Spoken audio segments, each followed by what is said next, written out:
হ্যাঁ, তোমাদের বলছি, তোমরা যারা আমাদের মন্দিরে হামলা চালাচ্ছ, আমাদের মূর্তি ভাঙচুর করছো, তোমাদেরকেই বলছি, আমাদের সাথে তোমাদের কিসের এত শত্রুতা, কিসের এত অহংকার, কিসের এত দম্ভ যে তোমরা আমাদের মন্দির ভেঙে, আমাদের মূর্তি ভেঙে তার প্রতিশোধ নিচ্ছ?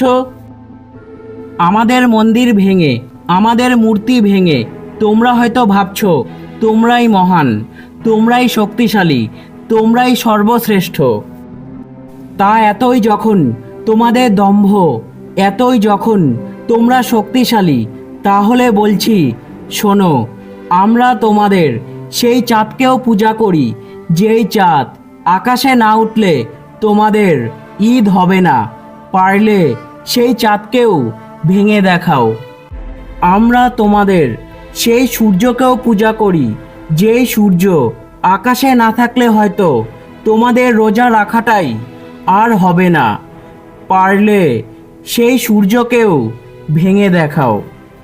এতই যখন মহান তোমরা, তাহলে জল, বায়ু, অগ্নি, মাটি, আকাশ, পঞ্চতত্ত্বের এই 5টি শক্তিকেও আমরা পূজা করি। পারলে এগুলিকেও ভেঙে দেখাও। কি ভাঙতে পারবে তো? জানি এগুলিকে ভাঙার ক্ষমতা বা সামর্থ্য তোমাদের নেই।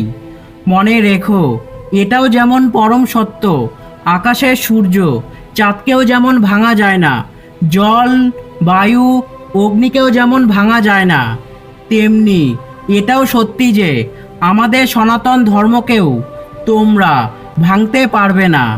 কারণ সনাতন ধর্ম হলো চিরন্তন, যা ছিল, আছে এবং থাকবে।